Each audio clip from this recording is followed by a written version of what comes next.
Então agora a gente vai trabalhar a origem, conceito e a finalidade do nosso abuso do direito, tá? Primeira questão que a gente tem que colocar é que, embora o nosso abuso de direito tenha tido um progresso considerável no nosso último século e alargou ali as questões dos próprios domínios do nosso ato ilícito, a gente tem uma reação, o nosso abuso do direito é uma reação a essa noção individualista dos direitos subjetivos que estavam estabelecidos, por exemplo, no nosso Código Civil de Napoleão, em que, independentemente das consequências que isso traria para a sociedade, você poderia ali exercer um direito seu e esse direito ele era protegido pelo Estado. Então, a gente tinha um problema muito grande em relação a isso, tá?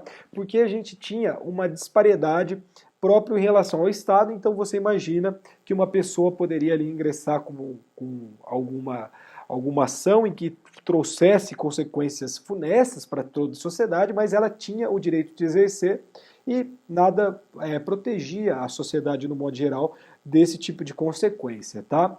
E com o passar do tempo, uma nova realidade socioeconômica, a gente começou a se deparar com alguns abusos do próprio poder do Estado, e esses abusos eles limitavam ali o exercício de alguns direitos dos próprios homens, só que isso também não era o suficiente, já que homens sentido lato, tá, seres humanos, e esses limites eles não eram suficientes, e ali você tinha que impor algumas regras do próprio convívio social, tá?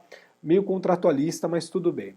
Então, na realidade, o que a gente tem? A primeira questão que o abuso de direito ele traz para nós que a expressão abuso de direito, apesar do correto ser abuso do direito, mas a expressão abuso de direito traz para nós, primeiro ponto, é uma incongruência semântica acerca disso. Por quê? Porque o direito, via de regra, ele sempre será lícito. Então, existe uma antítese entre o direito e o ilícito. Por quê? Porque um exclui o outro. Onde há ilícito, não há direito.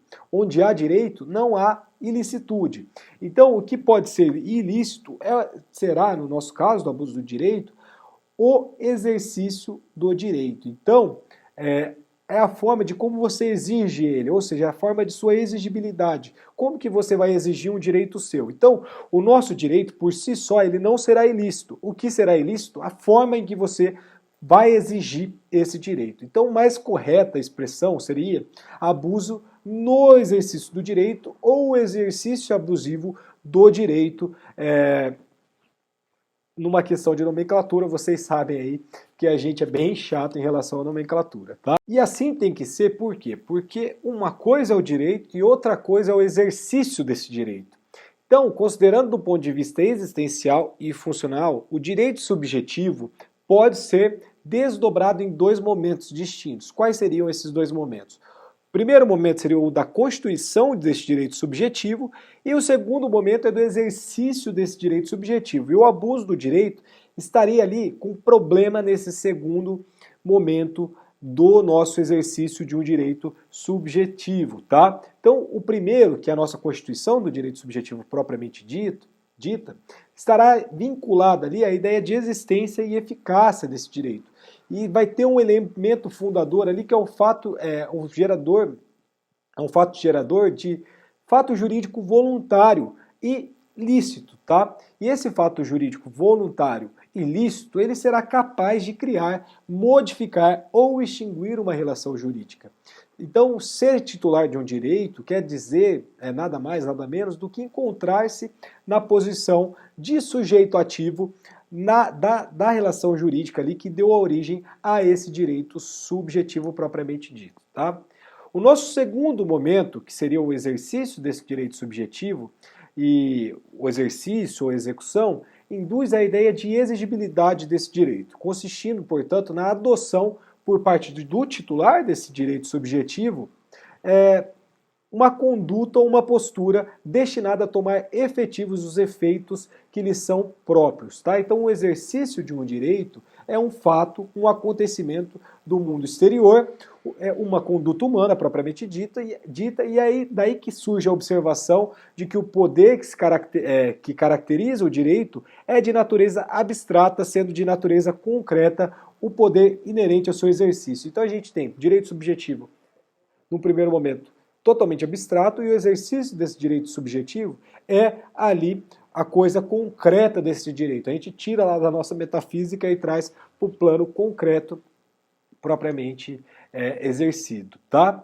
E esse último, né, esse último momento do nosso exercício do direito subjetivo, vai se desenvolver uma teoria que vai compreender o nosso abuso do direito.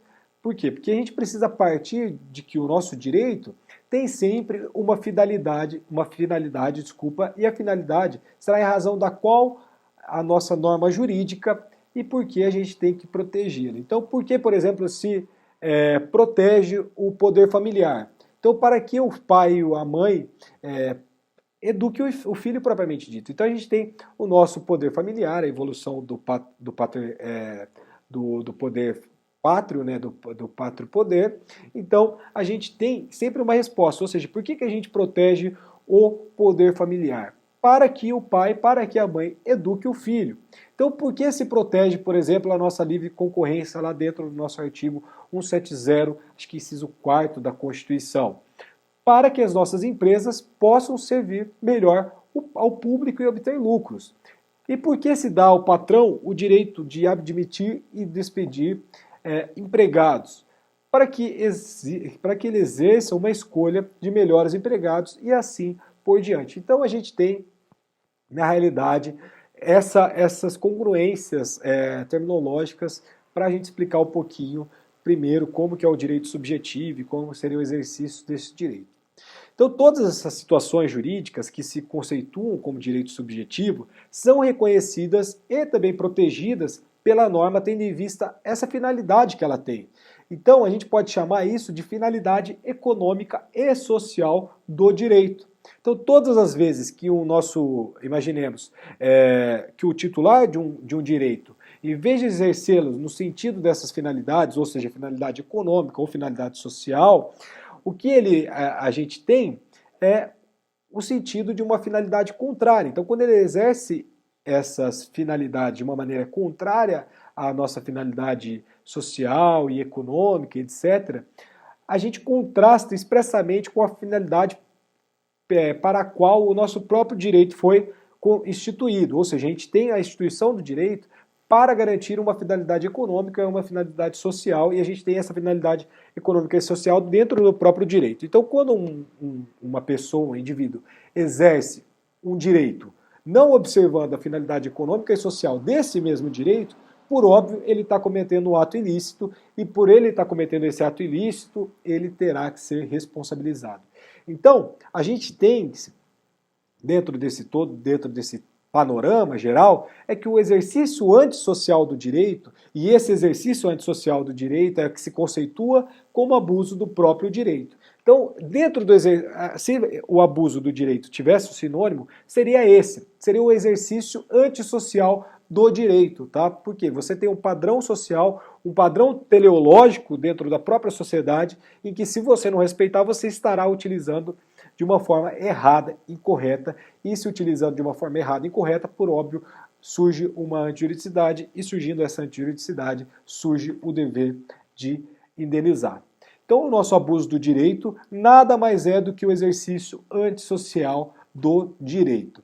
E o que vai caracterizar o abuso do direito é o seu anormal exercício, assim entendido, portanto, aquele que se afasta da ética e da finalidade social ou econômica do direito. E o fundamento principal do abuso do direito seria impedir que o direito sirva como forma de opressão e também evitar que o titular desse direito utilize desse mesmo direito seu poder com finalidade distinta daquela que se destina. O nosso ato é formalmente legal, mas o titular do direito se desvia da finalidade da norma, transformando em ato substancialmente ilícito. Então, na realidade, vai demonstrar que isso é perfeitamente possível. O que eu estou querendo dizer? Que a conduta estará em harmonia com a letra da lei, mas em rota de colisão com os seus valores éticos, sociais e econômicos. Enfim, o que a gente terá aqui na realidade, um confronto com o conteúdo axiológico da nossa norma legal. Então a gente tem que ver qual é a finalidade que aquela norma tinha quando ela foi promulgada e como você está exercendo. Se você está exercendo dentro das finalidades sociais, econômicas e éticas, a gente tem uma utilização correta. Senão, a gente estaria abusando do nosso direito.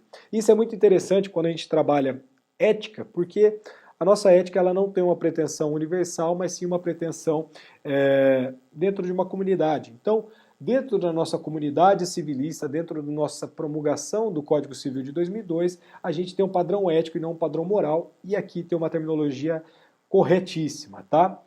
Finalizamos nossa primeira parte também, e agora a gente vai trabalhar como as teorias do nosso próprio abuso do direito. Já voltamos.